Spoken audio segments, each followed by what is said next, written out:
Hey there, Hour of History podcast fans. I'm your host, Stephen Bauman, and this week I have a fascinating conversation with Dr. Mimasha Pandit, who has just written Performing Nationhood, The Emotional Roots of Swadeshi Nationhood in Bengal, 1905 to 1912. It's been published by Oxford University Press, and it looks at how we sort of create nation in this period of the British Raj in Bengal, not through text like we talk about so frequently in history, these imagined communities, but through performative space. And I think you're going to find it fascinating. It's going to make you reconsider the way you listen to theater and songs and kind of look at yourself and understand what sort of identity is being created. It's a great conversation and it's a fascinating book. I know you'll enjoy it. Thanks so much for listening. On Hour of History, it's our world, anytime, any place. Enjoy.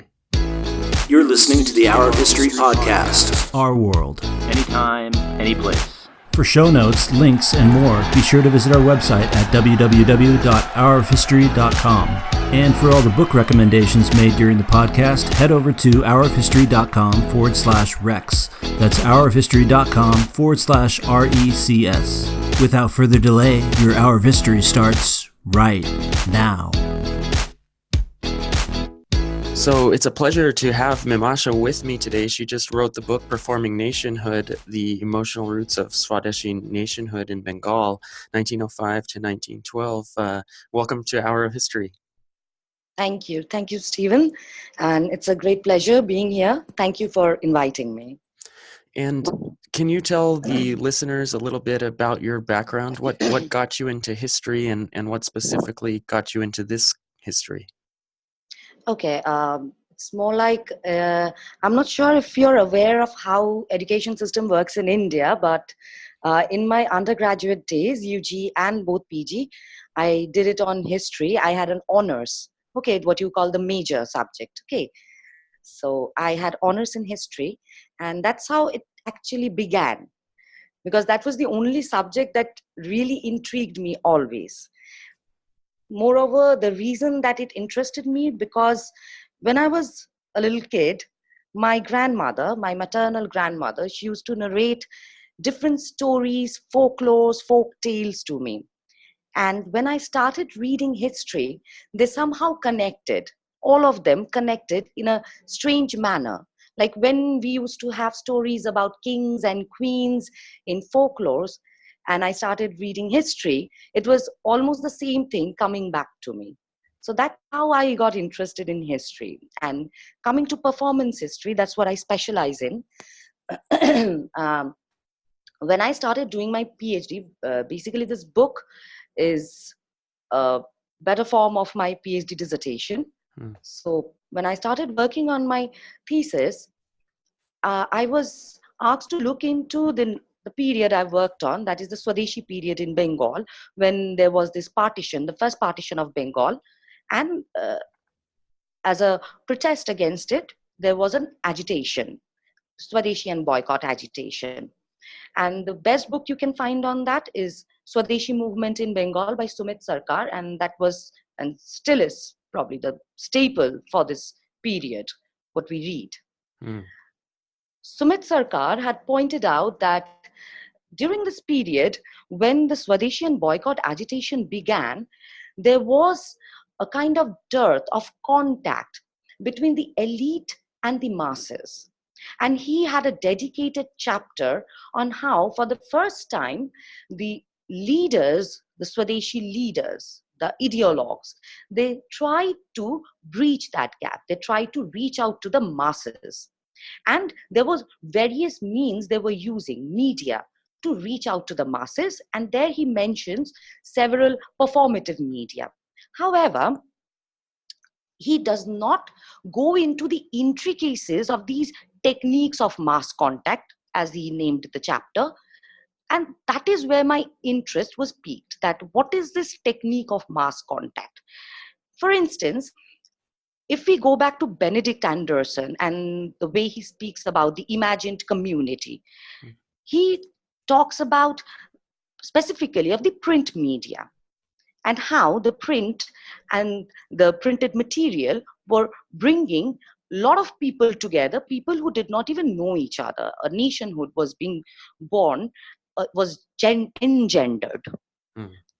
However, the question that really intrigued me, that what about people who do not know how to read? Mm. And we are talking about a time in Bengal when most of the people, larger part of the population, were not literate, as in they could not read. They were Mm. not habituated with this. They could not read and write. So how come if we have a print media where there are newspapers and printed pamphlets, circulars, notices, but they're unable to read it? How would it make them connect with the Swadeshi movement?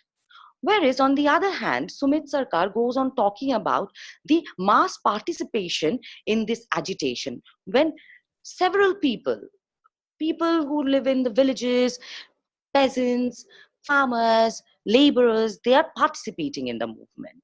They are a part of the agitation. Mm. How did the ideologues get them to participate in it if they could not reach out to them? What was the idea behind doing it? Why would they do it? Because the partition of Bengal, which led to this agitation, did not matter to them as much as it did to the elitist section. Hmm.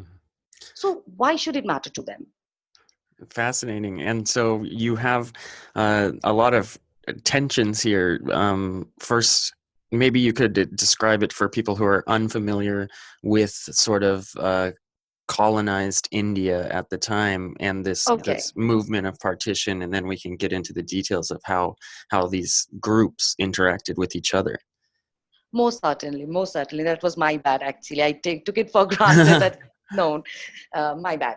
So it's basically, uh, as we know, before 1857, when the mutiny comes into play, Mm. before that, we have the Company Raj. We have the English East India Company, which is functioning more like a joint stock company in India, South Asia per se.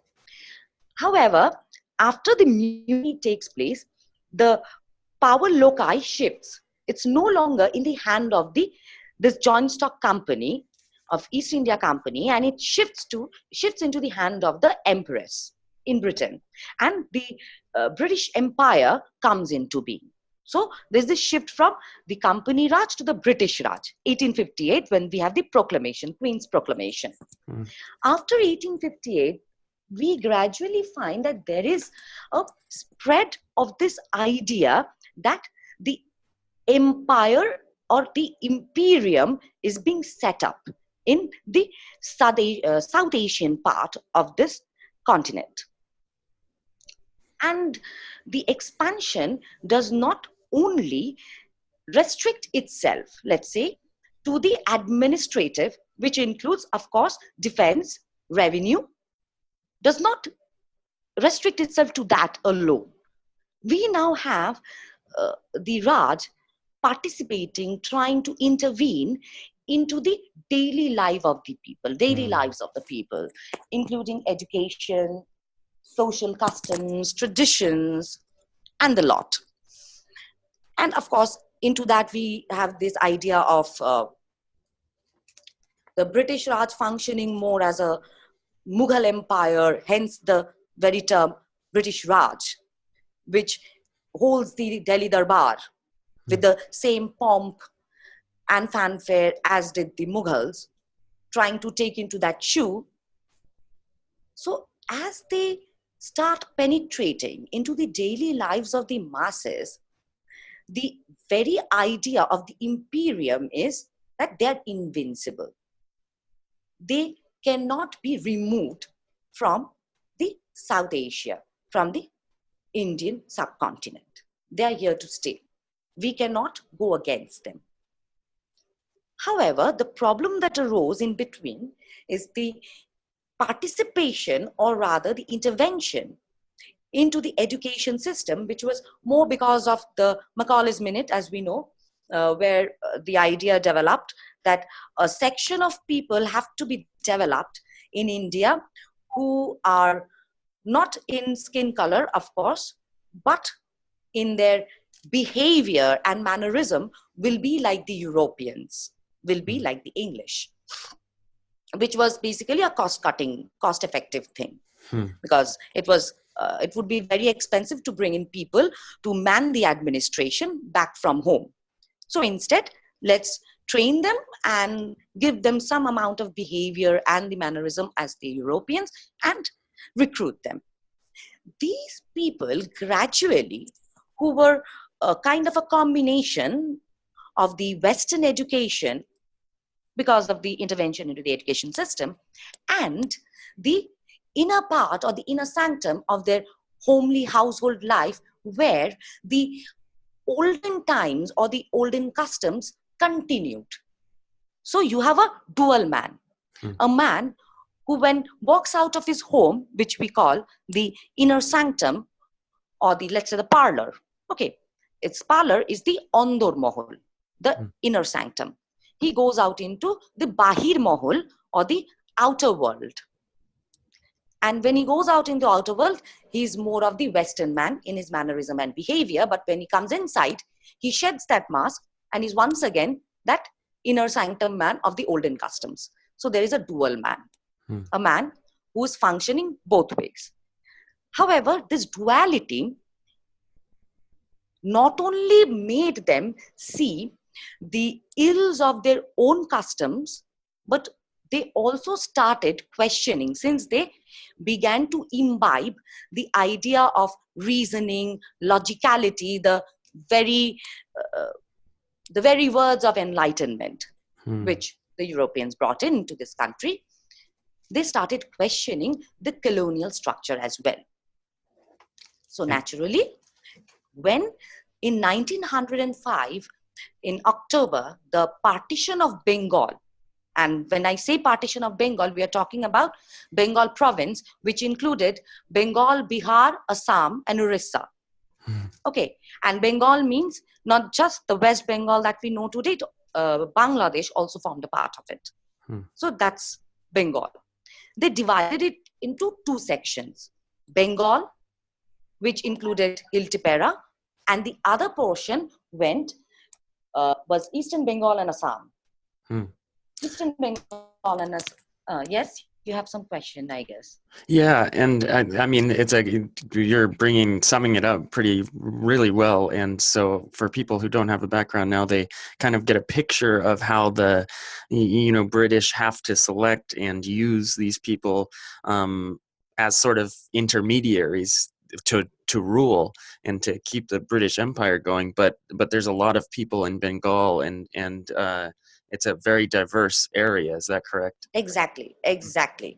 Like I said, that Bengal, when I say Bengal, it's the Bengal province, which included Uriyas, people who are speaking a different language. Bengalis speak Bengali. We have the Assamese who have Ahomia, a different language altogether, a different phonetic. So all these people, they're speaking different languages. All these people are not just speaking a different language, they have different customs. They have different food habits, clothing habits. It's completely different.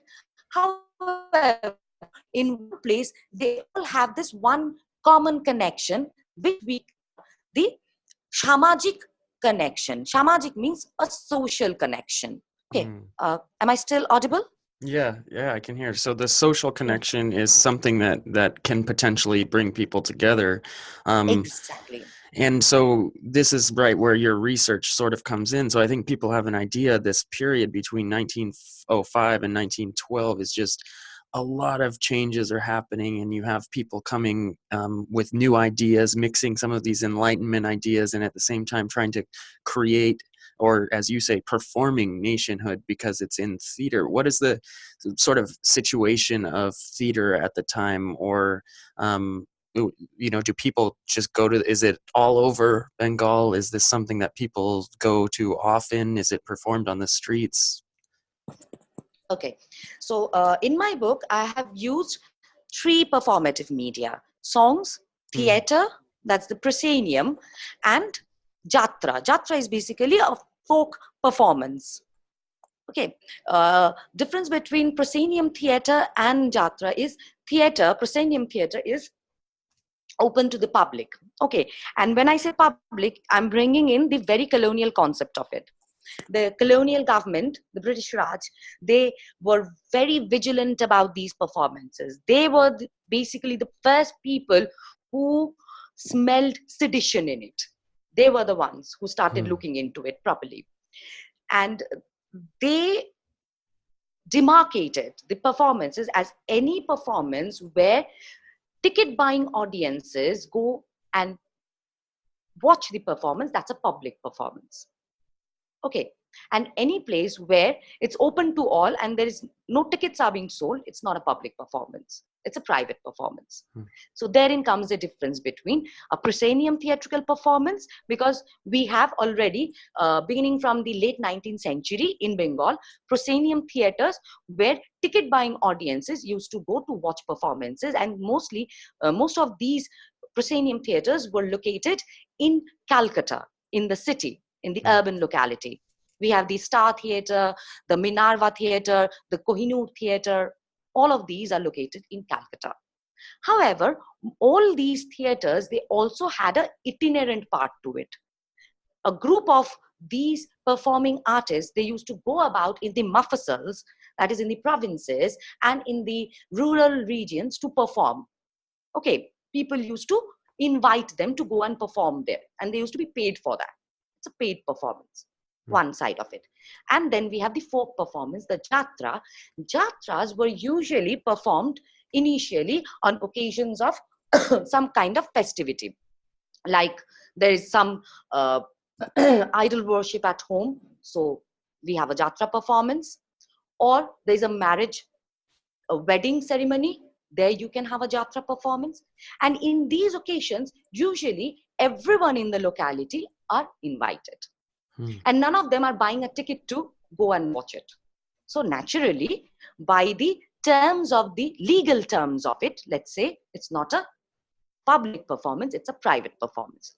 So you can understand the very idea of sedition, my talking against the colonial Raj, will be more significantly present in these private performances and not in the public performances. However, the public performances, what they started doing is, instead of directly talking against the colonial Raj, they brought in skits, punches within the performance in way so that people could connect with it. They're not directly taking the name of the colonial Raj. For instance, I'll give you an example. A very popular theatrical performance of this period was Siraj-ud-Dowla. Siraj-ud-Dowla was the Nawab of Bengal, and it was during the Battle of Plassey that he lost the battle, and it's said to be like Peter J. Marshall, who writes on this colonial period and the expansion of the Raj. He writes that this was basically the British bridgehead into India. That was the beginning of it all. So Siraj-ud-Dowla, it's a historical biography. This formed a favorite subject of the performance. It was one of the most performed drama of the period, where they are talking about how Siraj-ud-Dowla was cheated, how there was a conspiracy, how Clive with the other English merchants connived with the natives like Umi Chand, Jagat Seth, Mir Zafar, and they put aside the claims of Siraj-ud-Dowla, and finally he was killed. He was murdered. So this is the basic storyline of the drama. However, this was performed by the troupe of Girish Chandra Ghosh, a very popular theatrical personality of the time. The particular drama I'm talking about here, the role of Siraj was played by his son, Surendranath Ghosh, who was popularly known as Dani Babu. That's how they used to be called, Dani Babu. Dani Babu, when he started performing it, Girish Chandra Ghosh introduced an interesting artifact into the performance. Like in most of the theatrical performances, there was this Brechtian idea that there is a three-walled room where the fourth wall is basically a clear glass from where the audience can see what's happening inside. However, whosoever is present inside that room, they are not aware of who are sitting on the other side of the glass wall. They're not aware of them. So basically, the performers should not be aware of the audience. For them, they are not present. That was the very idea of performance.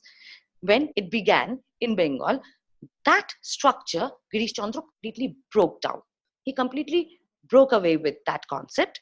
And instead, beginning with Sirajuddola, what they started doing is they started maintaining eye contact with the audiences.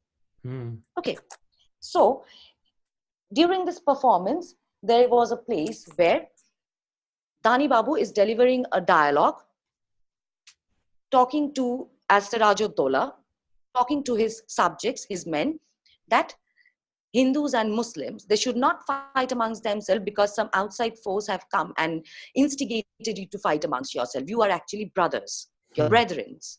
Okay, so this is a very in context thing for Sirajuddola.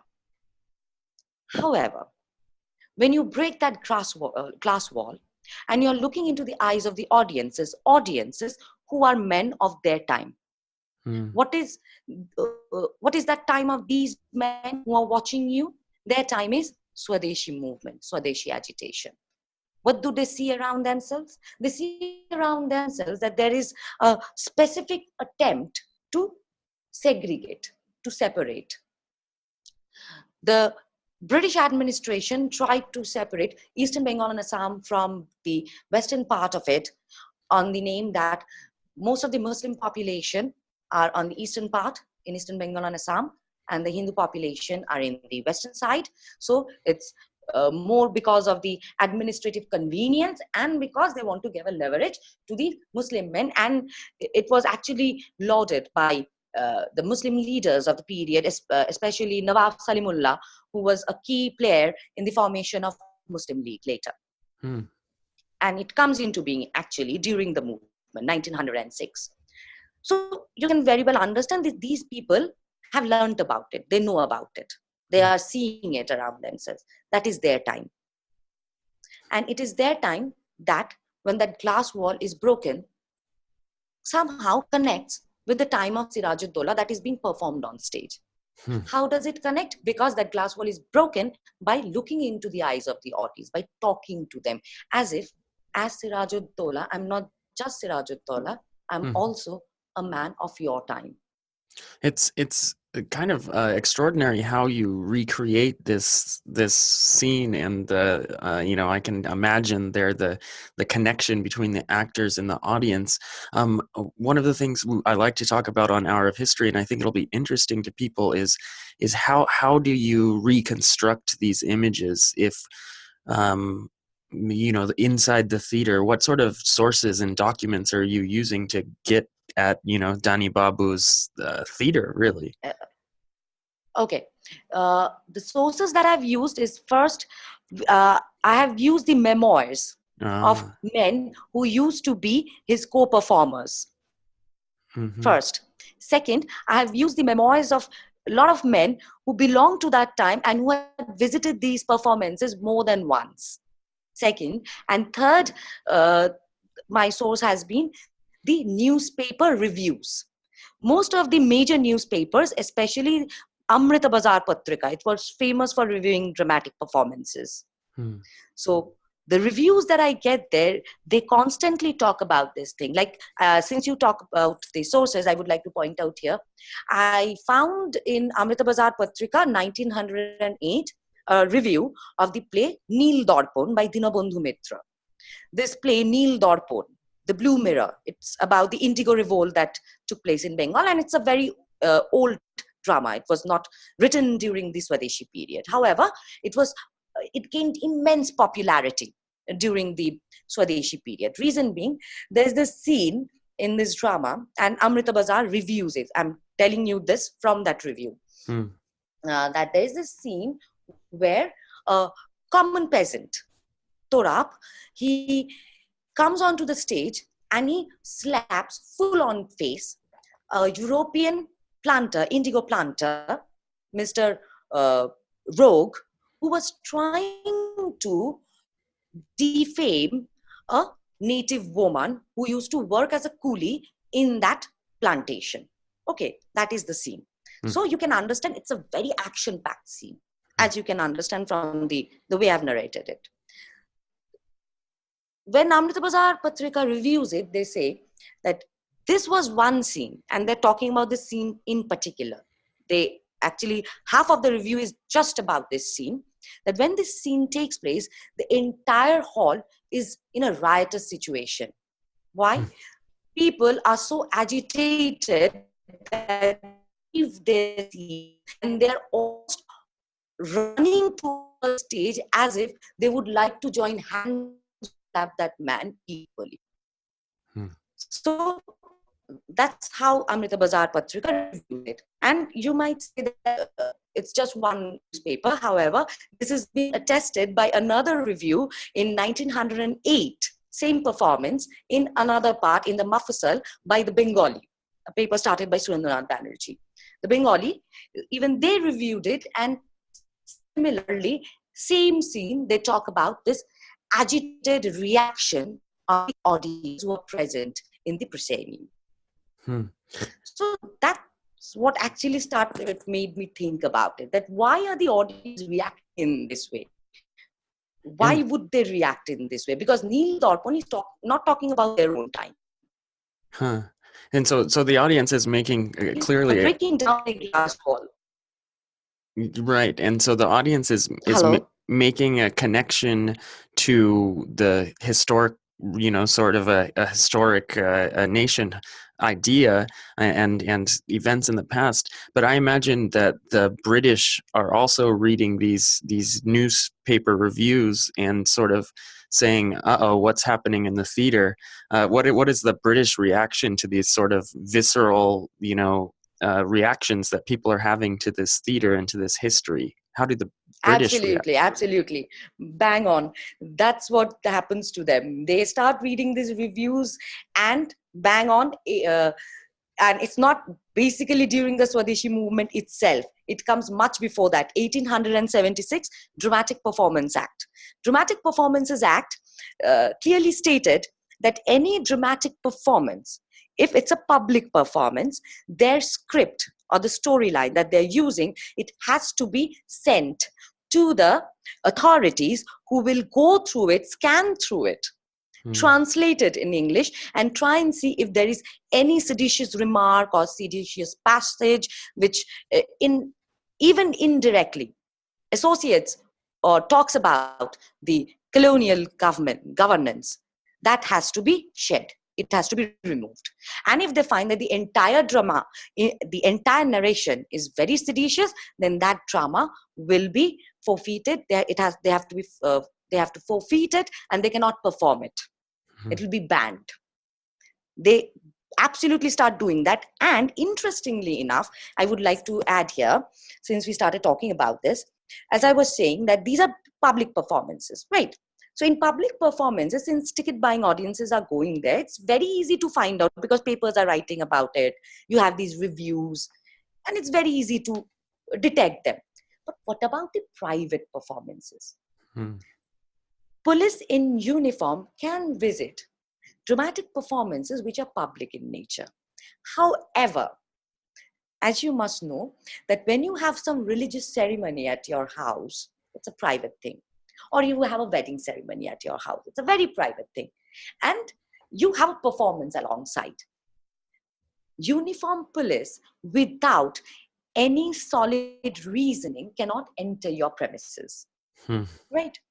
So that is where they started panicking. And that is where the Jatra performances proliferated. After 1908, we find that public performances, it started to stagger. Because the Dramatic Performances Act started to tied the noose around these performances.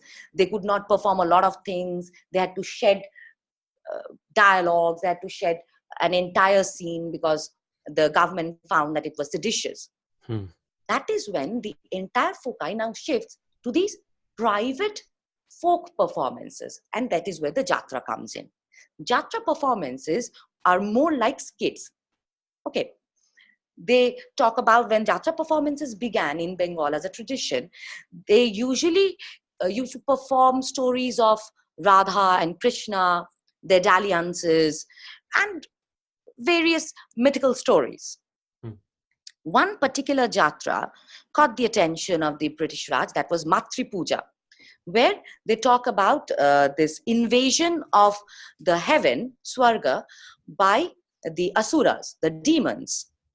And then a mother energy, the Adya Shakti, the primordial force, she's invoked and she comes and the Asuras or the demons are defeated by her and the order is reinstated.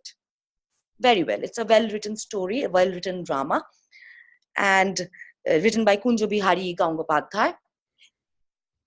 Two Jatra performances became popular by this name.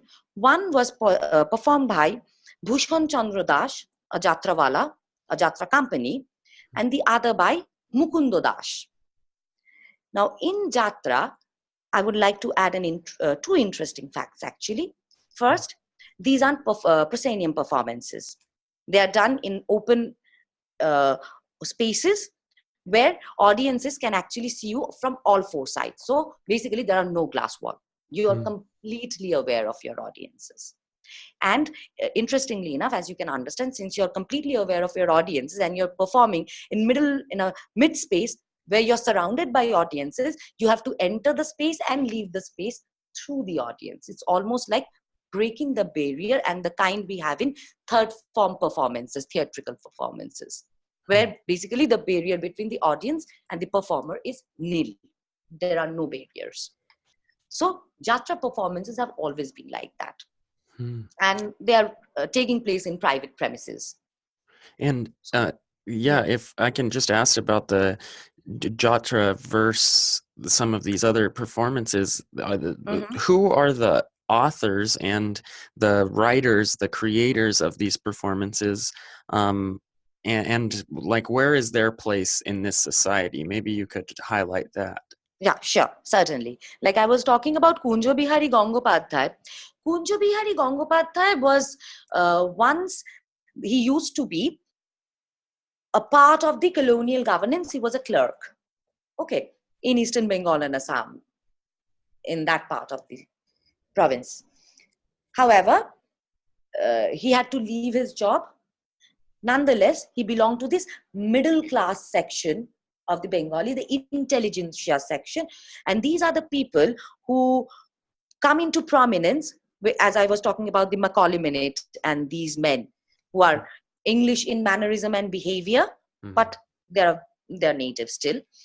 So he belongs to that class, who are these dual people. There's an Andar Mahal, the inner sanctum, and there's the outer man. So he's one of these dual man we are talking about. And by the same name, another Jatra was performed by Mukundo Das. However, Mukundo Das's script was in no way similar, though the name was same. The entire narrative was in no way similar to that of Kunjo Bihari Gangopadhyay. It was completely different. It talks about people of the same time. It talks about a district magistrate and how he had this fight with his wife because his wife wanted him to leave the job of the colonial government because she felt that the British people, the English, are subordinating us. They're not treating us well. So it's about that. It's a completely different storyline altogether. And it's more direct in nature. But it's of the same name, surprisingly enough. And in both the cases, the performances, they occurred, and yes, Mukundo Das. Mukundo Das, once again, he does not belong to the middle class intelligentsia. Okay. He had this small shop. His father had this small shop of knickknacks. And he left that profession and he became an itinerant Jatra performer who used to go about in different parts of Eastern Bengal and Assam and perform this particular piece, Matri Puja. And you may ask that if they are going into, they are these itinerant performing party, and when you visit, you're performing in private premises, where there are no ticket buying audience. So you can very well understand they're not getting that, they're not well paid, let's say. So how can they go about it? About Mukundo Das, he was sponsored financially by a very prominent Swadeshi leader of Eastern Bengal and Assam by the name Oshini Kumar Datto of Borishal. Okay, he's financially supported by this man, and there are various evidences of that. Oshini Kumar himself writes about it, and we also have Shishir Kumar Ghosh, who is basically one of the co-founders of Amrita Bazar Putrika, and he's from the same parts of Borishal, and he talks about that as well. And there are various other references from the memoirs that we have come across of this period, that this man, Mukundo Das, was financially supported by Oshini Kumar Datto. And not just there. In fact, an entire history sheet was prepared about Mukundo Das, because he was completely under the scanner by the British Raj. And in that history sheet, even the colonial government mentions particularly that this man receives financial support from this notorious leader, Oshini Kumar Datto. So they are somehow connected with that same class of those dual men. All of them. And so this is kind of that thread that brings brings together people. Where are the sort of lower than middle class people in this, and how are they interacting? So they might see the Jatra. Do they, are they they're inspired by it, they're moved by it? Is this a successful project? Yes. Now, when Jatra performances, like as a technique of mass contact, when we talk about the people you're talking about, the common people, the uneducated, the less literate, let's say, these are the people who are the target audience of Jatras and songs. Interesting about Jatra and songs, since I prefer to call myself a performance historian, I talk about the performative space. And when we talk about performative space, we do not restrict ourselves to that proscenium or the theatrical performative arena. What is a performative space? Anywhere where there is an interaction taking place. An interaction where I give out something, I say something, and someone reacts to that. And that can be a daily routine space as well. For example, when I'm traveling in train or in any other public vehicle, anywhere where I am saying something and against that there is a reaction. Any space can be a performative space. So it becomes very interesting that for Jatra performances and songs, which are always taking place in such random places, where people are just coming to meet each other to express themselves, right? And they're talking and reacting. They're voicing. So what we find that, first of all, like the way I've divided my book, if you go through my book, my chapterization is such that first I talk about that there is this whole storehouse created where we have stories, indigenous stories that are common to people, common masses, stories that they know about. Story of Sirajuddola, or let's say some mythological story like Matri Puja. These are common stories that they're aware of. They know about them. So a common peerless memory they're trying to create a peerless memory through performance, first of all. Now these storehouse, through a common memory, they create an order of indigeneity. That's the term I use. An order of indigeneity, where my indigenousness, meaning that I am me because I'm not you, and othering occurs. So I am being segregated. And who is the other? Definitely someone who does not belong to this common memory, who does not have this common memory. And it becomes very understandable that it's the colonial Raj. They do not have this memory.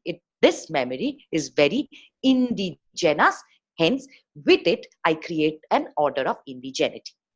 Now, once these stories are being performed through songs, I'm singing about it, or let's sing Jatra or theatrical performances. And now here, I would like to add one point that these audiences, okay, audiences visiting theatrical performances, audiences visiting jatra performances, or even audiences who participate in the processions where the songs are being sung.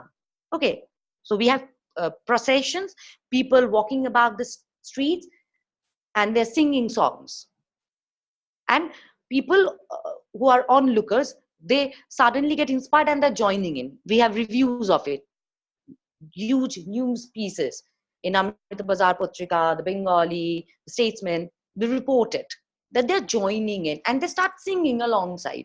Okay, so what's happening is that there is a mixture or commingling. The same people who are visiting the theatrical performances, they're the very same people who are, at least a part of it, who are also visiting the jatra performances.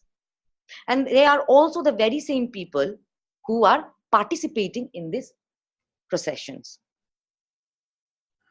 They're the very same people. Now you may ask, is it being suggested or so said in the newspaper pieces? No, not at all. You cannot mark out. It's a huge population. However, we come to that conclusion because theatrical performances were people who bought the tickets and visited it included not only the urban population but also people of the rural region who came to Calcutta for some work or the other, and they bought the ticket to watch the performance, right? But after watching the performance, and once their work is done, they're going back to their rural roots, they're going back to their village, and there they have a jatra performance and they're visiting it again. So these are the same people who are coming to watch these performances as well as the jatra performances. And these people who are seeing this and interacting with it and becoming part of this this collective memory and this community, Exactly. are some left out? That surely there must be. And we talked about how diverse Bengal was and how there were different regions in this area, different languages, different cultures.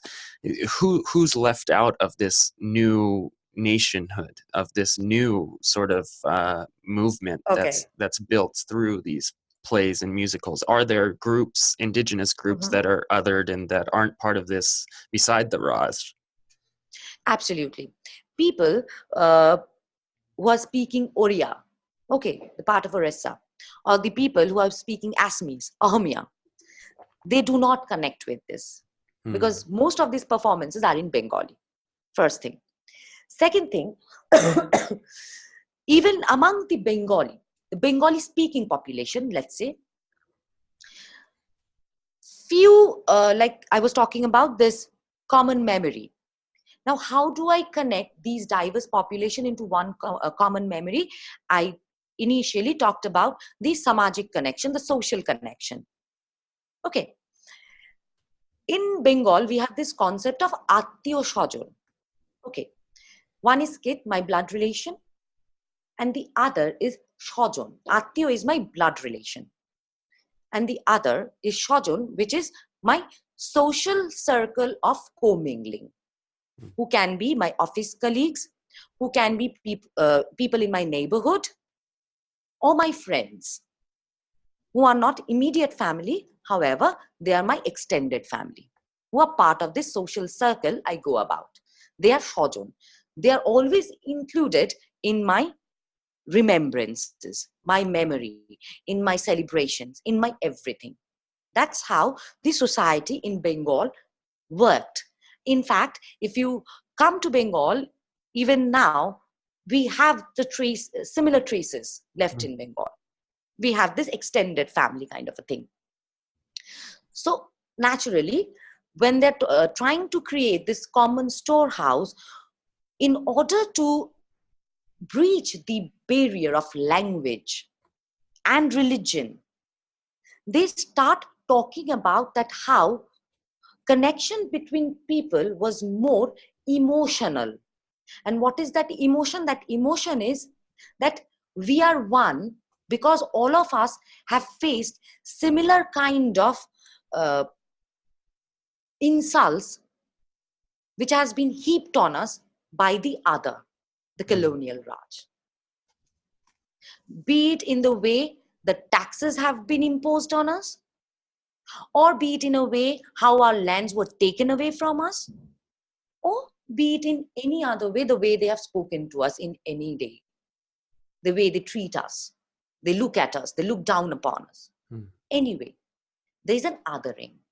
And this us, Amra, this us, this common manifest, is bonded together because of the otherness or the presence of that other person who has been insulting us. So that insult that I face daily, every day, and the way I have been cheated out of what I should get, that is what emotionally bonds us. Okay, and as you can understand, hence the reaction when Torap slaps the European planter, or probably similar reaction when Sirajuddola talks to them and says, my Hindu and Muslim, my brethren, you should act as my brothers. We are not different. That common emotional bond. However, this emotional bond, in order to build it, since we are talking about a visual performance, we need imageries, which we call archetypes. So these common imageries that are being used is that of a mother. In every jatra performance, in every theatrical performance, like we had this famous theatrical performance drama, Pratapaditya.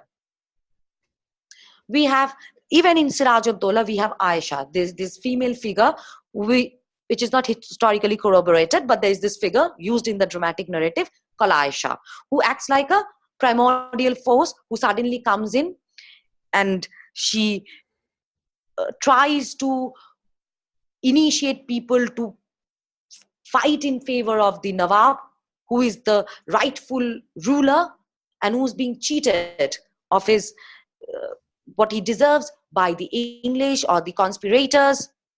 Similarly, in Pratapaditya, we have this goddess figure, Joshoreshwari, a primordial force. Once again, even in Jatra, we have this mother energy, the primordial force, Matri, the mother. Even in songs, whenever there is a song being sung, we have this mother figure, and if I can name one, definitely it will be Bankim Chandra Chattopadhyay's famous song Bande Mataram, Hail the Motherland, where he talks about the mother. It was written much earlier with the novel Anandamot, of course, but it gained popularity during the Swadeshi movement, especially because of this very concept of motherland, the mother. So there's this common archetype. We come across all these performative media as a visual imagery, the mother. The mother, her presence is always as such that she is the nurturer, the mother to her children. She is the one who will uphold the rights of the children. However, she faces defamation when her children are unable to protect her, or else we find her as the force who fights for the rights of her children. That's how she's represented in various in these performances, in varied moods. Okay, but she remains the common factor. And surprisingly, in all these imageries, the way this mother is represented, she has those typical features that a Hindu goddess has. Any typical Hindu goddess has certain features. Like she's fair, she has curly hairs. That's a very typical Bengali goddess feature. That's very common even today. It's very common. So most of these imageries, when you read about them in the reviews, they're being represented as this fair woman who has curly hairs and she has long eyes. It's a very common feature. So naturally, you can understand anyone, especially any Hindu who's watching it, he or she can absolutely relate that this is the mother, because that's the same mother they have been worshipping at their home in their daily life. However, a Muslim, when he visits such performances, is completely unable to connect with it. It means nothing to him. Because in their bringing up, in the way their community works, functions, and their mentality, in that they have never come across, they do not come across, like they do know about the goddesses, but they are not the common visual imageries they use in their daily lives. So naturally, it invokes no emotion in them. So what we find that when the Swadeshi movement is almost nearing its end, like in 1911, finally, the plan to partition Bengal, it's annulled. The partition is annulled, and still it continues till 1912. The agitation goes on. During the last phase of the agitation, we find that the Muslims are gradually, beginning from 1909, they're gradually distancing themselves from the agitation. And they're not just distancing themselves from the agitation, we also come across reports of riots, communal riots, in various parts of Eastern Bengal and Assam, that is the present Bangladesh. Because the major Muslim population was located in that part of the country. So we have riots there, and they're distancing themselves. Okay, so this is one part of the story that you were asking me about. However, here I would like to add another thing, that the way I have narrated the events in my book, and what I have come across and what I understood is, it's not, when I talk about this performance, it's not just how through the performances a particular section of the ideologues are trying to connect with the masses. Like I was saying, it's not just how you're saying things, how people are also reacting to it. So all of it is a performative space. So when I say that, it means it's not just the performers who are acting there or singing there, it's also the audiences who are listening or watching them. Their reaction also counts.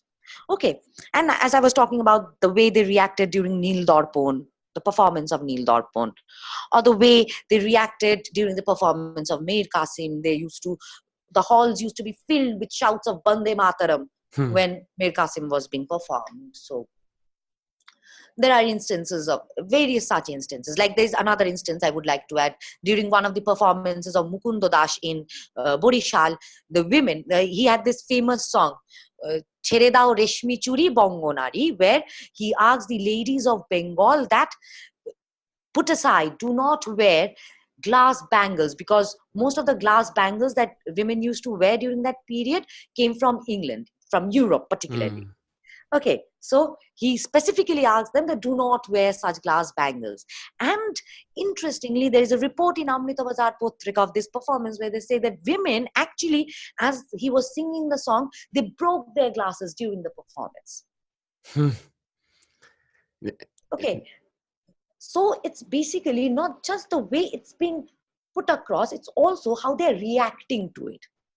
Now you may say that they are reacting in a very favorable manner,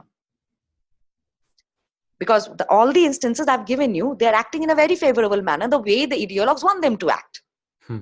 So are they just vacuums who are taking in whatever that's being given to them? No, they are not that. And here I come to the point that there's this performance of a famous drama which is about Poddini. Padmini was the wife of one of the Ranas of Chittor, okay, Rajasthan. And there's a drama on this. And Alauddin Khalji, the Khalji ruler from Delhi, attacks Chittor. He captures it, and the legend says it was because of Padmini. He wanted to capture Chittor because he wanted Padmini for himself. And Padmini killed herself because of that. That's the legend, actually, as it goes. And there, Alauddin Khalji is shown in a very bad light. As you can see, there's this complete othering. The good side is the forces of Chittor who are trying to protect themselves, and there are these foreign invaders who are constantly being referred to as jawbone. Okay, now jawbone, this very term Yavana, it comes from the term, Sanskrit term Yavana. Yavana as a term was used for the Greeks initially as a Sanskrit. When it came into play, it was used for the Greeks. However, later through social commingling and as more foreigners began to come into the subcontinent, any foreigners were referred to as jawbone or Yavana. Okay, so Alauddin Khalji is being referred to as jawbone. So this reference was completely meant so that people could understand that this is for the other, the common other that we have, that's the colonial Raj. However, since the imagery used in it, the imagery of Padmini used here as the mother is very typically Hindu, the Muslims protested against it. And in one part of Eastern Bengal and Assam, the Muslim population, they specifically in Pogaldighi, there's a place called Pogaldighi. There, they specifically asked that this performance be stopped. They went against it, and it was stopped. They could not perform it because the local Muslim population did not want it to take place. Okay, so the reactions are not always favorable. They're going against it as well. Yeah, and that's kind of what's really neat about your work and using the performative space is that no matter, and you can really see this sort of fabric of nation building, no matter what the intended result is, dealing with people and these personal reactions they're having and these community reactions they're having, it's uncontrollable, really. You can control to a certain extent, and in the same way the British could control the middle classes to a certain extent, but there's always this division in receiving it and sort of processing. And I think it's a fascinating point. And it's very interesting to see how you've used these performances to look at nationhood. Unfortunately, we're getting towards the end here of the hour. Fortunately, we're getting to the part where you get to make a suggestion, and then I'll make my suggestion. What would you like to suggest to the listeners of the Hour of History podcast? It's actually, I have this is the first time I've heard about a podcast. I must admit I'm a technological dinosaur. I do not know much about podcasts, but this is a very interesting thing that you have started and it's going about. I'm sure there are a lot of people who are part of it. What I found interesting, the kind of topics you have dealt with, and once again, thank you so much for inviting me here. And I would really like to give out this message to all my audiences who have been listening to me. Thank you so much for listening to me. I'm not a very good speaker. However, I would really like if you can spare a moment of your entire day and look at yourself in the mirror and just demystify. Because what I've understood, like I have said, right, while writing this book, I realized that this was like rediscovering myself. It was a corridor to unravel myself. So if you've been listening to me, if you can spare a moment at the end of the day, look at yourself in the mirror, because it's very important. Like we tell every performer, I'm myself a performer, I perform on stage. So what we do, once the performance is over, they ask us to get out of the character by removing the makeup. So remove that makeup and bring out yourself and go just find yourself. That's it. That's a great suggestion. And I think there is something special about that. And it does, sort of, I think it personally, I'm a little biased myself, but I think it does help historians to sort of place yourself in different time periods, the having a sort of performance background. So my suggestion will be similar to that. I suggest that you go and engage in a performative space. So like, and we are, in a lot of ways doing this all the time, but go to a sort of theater performance or something where it's live art. because it's irreplaceable. You know, we've sort of become accustomed to watching things on Netflix or going to the theaters, Absolutely, and absolutely, yeah, and absolutely. watching cinema, but nothing replaces live art. And I really strongly suggest people go, and then you can empathize more with books like this and understand 100 years ago the sort of like raw emotion that must have been, you know, born out of these performances. So Absolutely. It'll like completely fascinate. It's completely fascinating. yeah, and totally. Yeah, so great suggestion, and thank you so much. It's a fascinating book, and I hope people will check it out. I think they'll be interested after this conversation. Is there anything else you'd like to add before we sign off? I think that's all. I've spoken a lot already, and I think it summed it up completely. Wonderful. Thank you so much. The book is Yeah. called Performing Nationhood, The Emotional Roots of the Swadeshi Nationhood in Bengal, 1905 to 1912, and it's out from Oxford University Press. On Hour of History, it's our world, anytime, any place. So long.